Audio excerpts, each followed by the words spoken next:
Ukrainian authorities consistently emphasize the goal of restoring Ukrainian territory to its 1991 borders, achieving full territorial integrity without any compromises.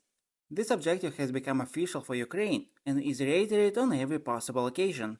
Clearly, achieving such a goal is a huge challenge. Some politicians even consider it nearly unattainable, and in this video we will discuss the obstacles on the path to liberating the entire Ukrainian territory and the difficulties that may be encountered. First and foremost, it's important to note that the rhetoric of Ukrainian authorities was different at the beginning of the conflict. The initial negotiations between Russia and Ukraine took place in Belarus and later in Turkey.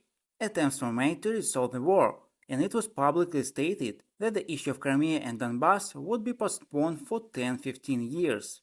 However, the negotiations fell apart, and Ukrainian authorities became more resolute towards Russia. Over time, Ukraine moved towards the goal of restoring its lands by February 23, 2022, and announced its intention to reclaim territories excluding Crimea and the previously partially occupied Lugansk and Donetsk. The main doctrine became the complete liberation of territory to the state it was in 1991. The shift likely occurred as the conflict escalated and armed support from Western allies intensified. Hence, Ukraine's ambitions extended beyond preserving the autonomous Republic of Crimea, as it was at the start of the war. Nevertheless, the process of reclaiming territory is far from simple, and at this stage of the war, speaking definitely is challenging. Achieving the ultimate goal remains distant. Now let's examine what hinders Ukraine from reaching the 1991 borders. Losses on the front and resource depletion for both countries are significant challenges. Liberating Ukrainian territory demands enormous human resources on the battlefield. Ukraine has already mobilized over 1 million people for current military tasks, and more will be required.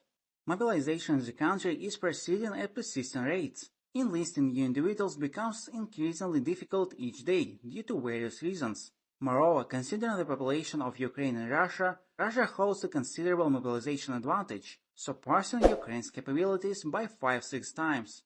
Russia has not fully utilized its mobilization potential and has supplemented it with the recruitment of around 300,000 individuals. Concurrently, it continues recruitment in other ways, such as contractual service, conscription of prisoners, and hiring mercenaries. As a result, engaging in prolonged warfare against such an adversary makes parity in strength and resources unlikely. This imbalance is exacerbated by Western support, which we will discuss further. Ukraine has significantly limited resources compared to Russia. Additionally, the military actions are taking place solely on Ukrainian territory, meaning all the damage from the war falls on Ukraine. Particularly challenging is the fact that the war is being waged in industrially developed and resource-rich regions of Ukraine. Therefore, the current format of the war, characterized as a war of attrition, is not advantageous for Ukraine. This leads the country towards exhaustion, without the possibility of achieving all set goals. Reclaiming Crimea and other territories presents a complex task. The counter-offensive demonstrated that the breakthrough towards Zaporizhia is difficult. The Russian army prepared a defense, mass mining, and fortified positions along the entire front line. These measures proved effective. In the initial days of the counter-offensive, the Ukrainian army realized that a rapid breakthrough on this front was impossible. As a result, they shifted tactics towards disrupting logistics and creating shortages in specific directions.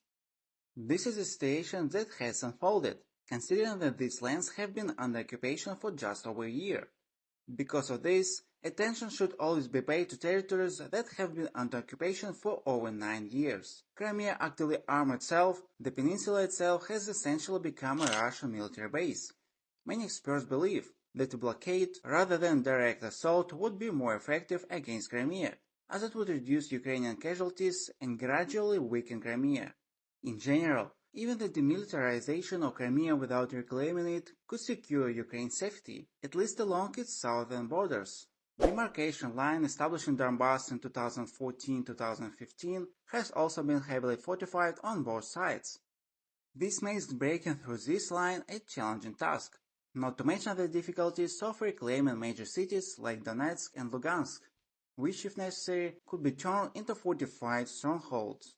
As practice shows, prolonged occupation of territory leads to the straightening of defensive lines, making direct assaults difficult. There is also an issue with Western supplies. Overall, the West seems reluctant to deal a decisive blow to Putin. After a few months of war, Ukraine has become dependent on Western weaponry, as its own resources were depleted and it lacked the physical means to cover the entire front. After a year and a half of war, Ukraine has become fully reliant on Western suppliers, from ammunition to military equipment. Ukraine's industrial capacity was initially limited, and was further reduced at the beginning of the war due to Russian missile strikes. Considering this dependence on the West, the problem of severely limited supplies from NATO countries hampers the possibility of a significant breakthrough on the front. For instance, the tank issue has not found a comprehensive solution. Despite the delivery of Western tanks to Ukraine, this happens in extremely limited quantities. The Ukrainian army still lacks long-range missile systems, preventing parity in this sphere. In terms of aviation, there has been some rhetorical resolution. The promise to transfer F-16 aircraft to Ukraine was made, but they are likely to arrive in the army only in the first quarter of 2024, probably in small numbers. Western countries are resource constrained, particularly in producing sufficient artillery ammunition. On the other hand, they recognize the numerous problems associated with the complete defeat of Russia. They are also aware of nuclear weapon usage and the potential for revolutions or civil wars. Therefore, the option of containment is likely considered preferable to a full defeat of the Russian army. Based on the presented data, it becomes evident that Ukraine, even with the best efforts, heavily relies on Western resources and cannot make final decisions independently. One should not forget about Ukraine's internal problems.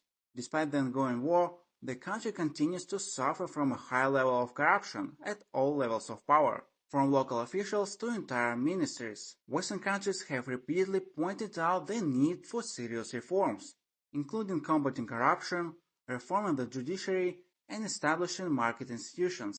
This situation directly harms their army. Soldiers often lack proper equipment, medical care, etc. This also impacts the population's motivation. While there was an abundance of volunteers at the beginning of the war, to the point where recruitment offices could not handle the data processing, their numbers have decreased after a year and a half.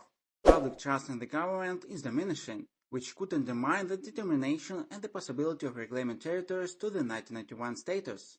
Public opinion could eventually shift in favor of ending the war at any cost.